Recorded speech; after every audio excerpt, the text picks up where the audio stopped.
My mother-in-law kidnapped my baby in the middle of the night to prove she can parent better than me, and the lack of urgency by my husband is making me want to divorce him. Posted by u/TW5676. I made a throwaway for this because my husband knows my username, and I don't feel like being surrounded by any more drama right now. So, a little backstory.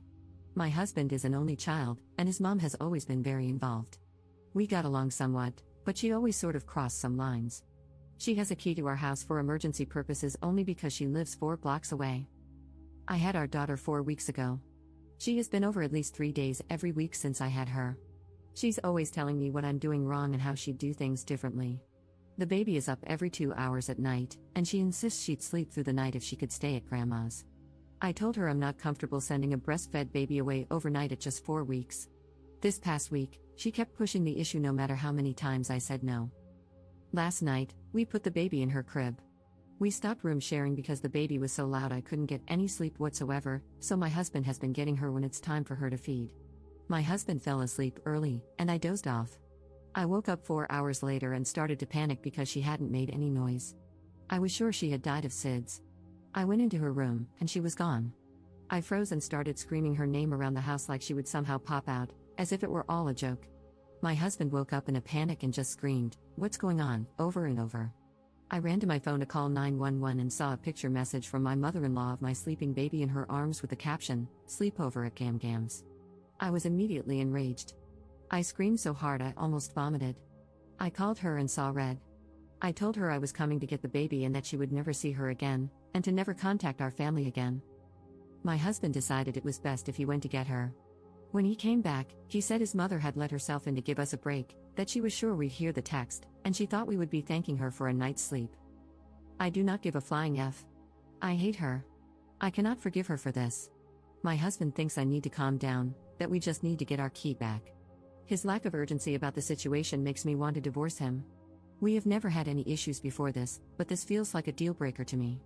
I already had postpartum anxiety, and now it's through the roof. I don't feel safe in my own home with my family. I hate my mother-in-law. I hate my husband. When I think about what happened, I sob uncontrollably. I can't sleep now that I know I can't protect my baby when I sleep. I can't believe I did not wake up. I feel like the biggest piece of crap mother. If any real danger had come, I would have let my daughter down. Am I overreacting for wanting a divorce or for never wanting to see my mother-in-law again? My husband and mother-in-law think it's my hormones and that I have overreacted. Am I overreacting? I just needed to talk about it with non-involved parties. I have no friends or family for hundreds of miles. Oh, and she also fed her formula while she had her, but that's the least of my worries. It still infuriates me because breastfeeding has been really hard for us. Commenter. I have a 16-month-old, and your story made me sick to my stomach. Here's what I would do. Pack a bag for me and the little one. Go to a trusted family member, friend, shelter, or hotel. Go to the police. Make sure dear husband understands that he either stands by you and your little one, or it's a divorce. She kidnapped your newborn from her crib, when you and he were at your most vulnerable, sleeping at night. If a mother and her infant can no longer feel safe in their own beds, that's the most existential fear you can have. This is sickening. Commenter edit. On the existential fear, deep down, we're still cavemen, driven by a desire to procreate and protect our young. The empty crib embodies the worst fear of a cavewoman coming true. It means the saber-toothed tiger got our baby in the night. The hope for our future, which we created at a huge expense to ourselves and loved, is gone. And of course, what happened with your mother-in-law is not the same as that scenario, but this is the first thing your lizard brain processes the moment you see that empty crib. That feeling is going to stay and may mean you'll never feel secure going to sleep again. This is why it's so important to realize just how serious a breach of trust this is. Update 1 day later. I just wanted to give everyone a quick update. I didn't respond, but I've read every comment, and the support I've received has meant so much to me. I bawled reading them because I finally felt like someone was on my side. I called my mom late last night, and I got a hotel. I refused to tell my husband where I was going but assured him that the baby and I would be safe. My mom is disgusted by what I've been through. She's getting on a plane today to come help me. This entire experience has pushed me to the point where I need therapy, so today my first order of business is getting a therapist set up ASAP. I've decided to be alone for a while, and when I'm ready, I'll go with my husband to see if there's a chance to move past this. Right now, I still don't want to, but I also agree that I'm not in the right place to make life-changing decisions. Either way, I can never move back into that house. I don't know what my plan is beyond the next few days, but I'm just going to take it day by day for now.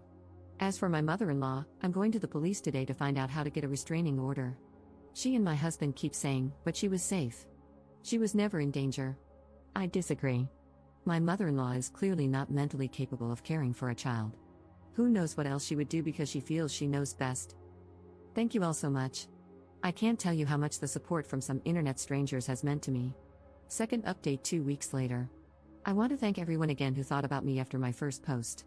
These past 2 weeks have been crazy for me emotionally, but I saw the request for an update and wanted to let everyone know what was going on, even though it's been generally uneventful. I received so many messages and comments filled with support that meant so much to me. Shortly after I wrote that post, my mom arrived to help me get through my anxiety and support me. By the time she got here, I was in a hotel and still had not slept. It had been way too long without sleep, and I think the deprivation was making me feel even crazier. She came and sat with me while I slept, and it was the most helpful thing anyone could have done for me. My husband asked to talk, so I agreed to meet with him. He apologized and said he realized I was right, his mom had severely crossed a line. He admitted it was hard for him to accept that his mom did something so wrong, so in his mind, he was telling himself it wasn't that bad, that if the baby wasn't hurt, then no harm was done.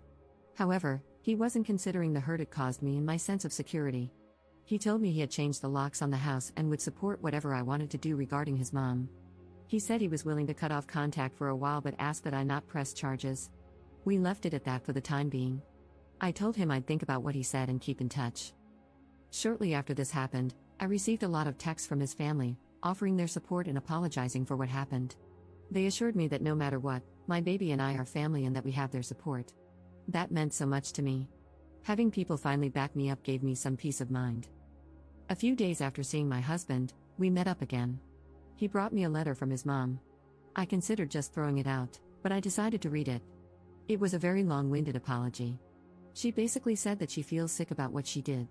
She admitted that if someone had done the same thing to her when her husband was young, she would have wanted them to die. She's terrified of losing me as a daughter-in-law and losing her grandchild, but she said she's going to keep her distance. She asked me to reach out if and when I am ready. I still haven't reached out to her, and I don't know if I will. I feel like her letter might be genuine, but I don't think I will ever trust her again for obvious reasons. I feel like she sees it as an easier to ask for forgiveness than permission kind of situation. I'm in a difficult place, trying to decide how to assert my authority as a mother without alienating my child from people who love them. I don't want my forgiveness to seem like weakness and, in the end, put my child in more situations like this. I've been getting help with all of this in therapy, which I've started twice a week. Right now, the general guidance I'm receiving from my therapist is to avoid making any big decisions yet, such as divorce, moving long distances, or cutting people off, so I'm taking things day by day. I make sure my husband sees our child every day. We haven't talked about the state of our marriage yet. I told him that when I'm ready, we will discuss it. He's respected that, and it's made a huge difference in the hope I have for our future. So that's really it. There haven't been any dramatic blow-ups or legal action. There are still a lot of unanswered questions for me, but this time has been filled with self-discovery and support from many unexpected places, and for that, I'm incredibly grateful. Commenter. You absolutely are the strong mama with all the power here. You are lucky that your mother-in-law seems to have recognized her transgression. Moving forward, her acceptance of any, every, and all limitations you place on her interaction with your family will be very telling. Assuming she doesn't try to buck your rules even a tiny bit, and after a long, very long period of time out for pulling her crap in the first place, I would imagine there is a real chance that a fairly normal grandmotherly relationship may be salvageable. But God knows that's some time out, maybe even years. Thank goodness you have had so many family members recognize how utterly wrong your mother-in-law's behavior was and that you have so many allies. I know it must feel like the entire world is untrustworthy right now, but with some time, a lot of love, and patience, you and your baby will be right as rain. Your hubs has a lot of groveling to do. Changing the locks was a great first step. I hope he continues to support you in the future rather than bury his head in the sand. It does sound like he is willing to work to get past this. God knows, if anyone ever so much as tried to think about stealing my baby from me, there would be so much hell to pay. My girls are mine, and I will protect them from all comers. My anger spikes hard just trying to empathize with you about the moment you could not find your child. Best wishes and good luck. It sounds like you are doing what you need to do, and that is perfect, and all you can do.